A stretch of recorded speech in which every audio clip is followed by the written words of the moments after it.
Atenção! Começa agora uma teleaula de Geografia do Ensino Fundamental. Você vai assistir a teleaula de número 48. Bons estudos!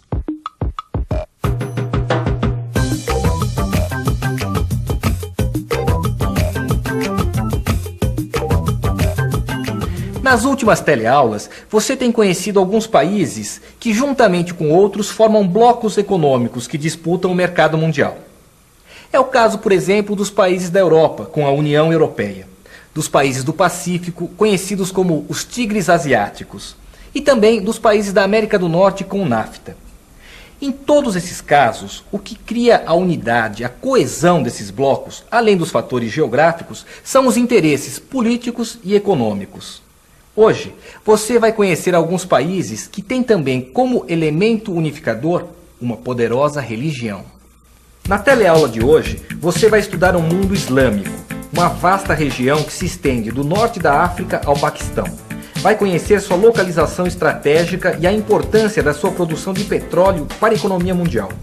Finalmente, vai constatar a instabilidade política dessa região e o papel do islamismo como seu elemento unificador. Eu mesmo tenho me interessado em aprender um pouco mais sobre o Islã, me inteirar a respeito dessa religião que provoca sentimentos tão inflamados. Você também está? Ótimo! Então vamos pesquisar juntos. A nossa teleaula de hoje está apenas começando.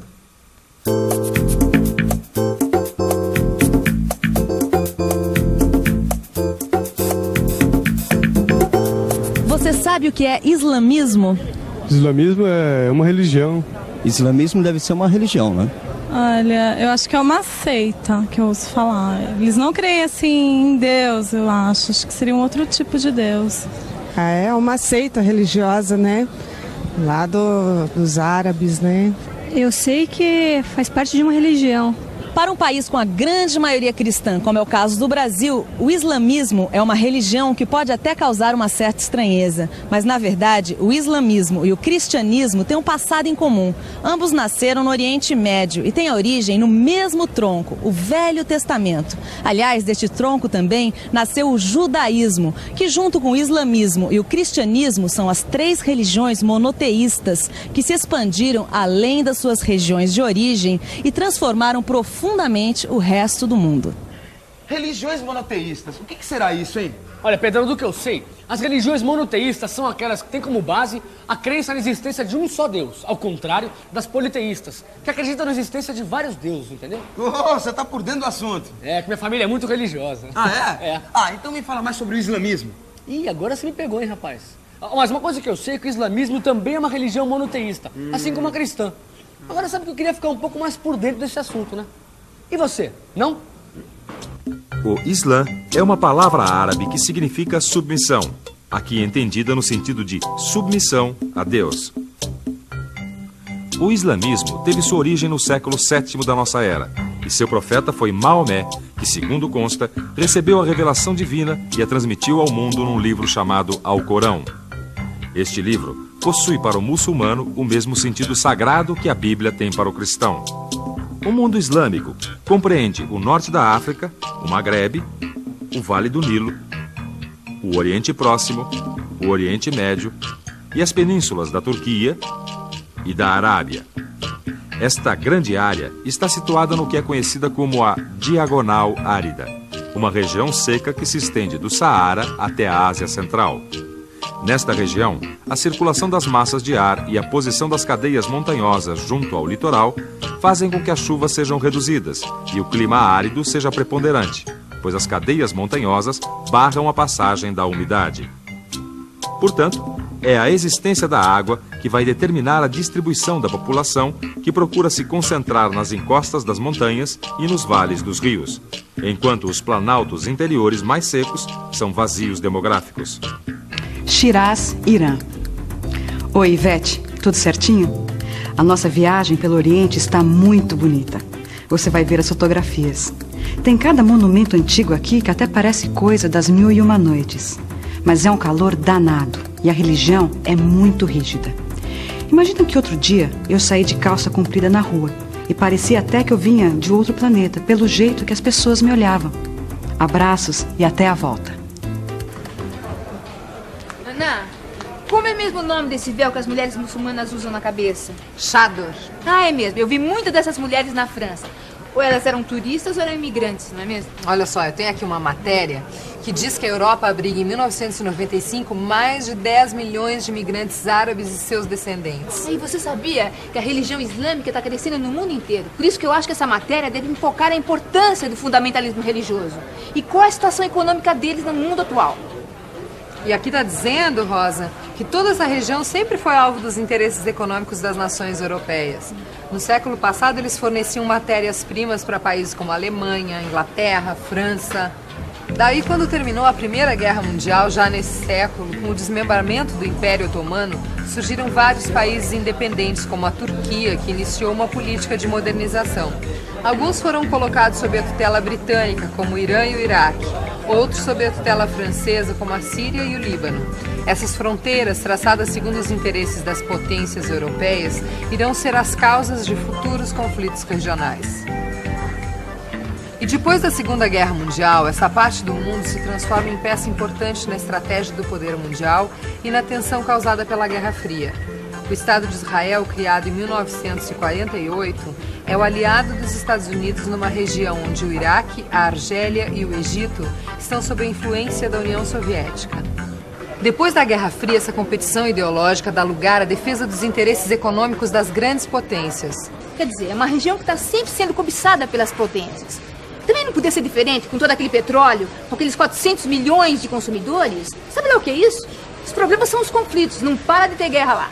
Olha só, eu tenho aqui um dado que deixa bem claro isso que você falou. O mundo islâmico é o maior mercado de consumo de armamentos. Não é de se estranhar que nos últimos 50 anos foram sucessivos conflitos.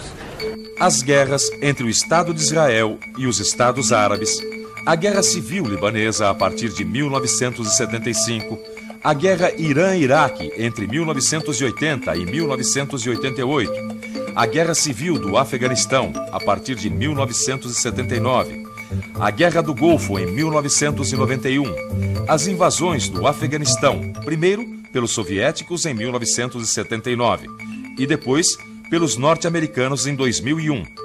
E mais recentemente, a ocupação do Iraque pelas forças militares dos Estados Unidos e seus aliados europeus em 2003.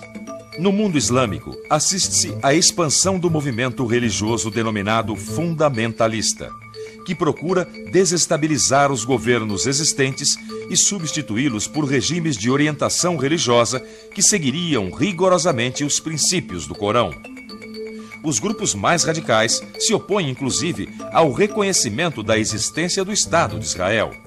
Organizações de extremistas islâmicos em forma de rede, como a Al-Qaeda, que em árabe significa a base, são capazes de executar atentados terroristas em qualquer parte do mundo, como os ataques às Torres Gêmeas em Nova York.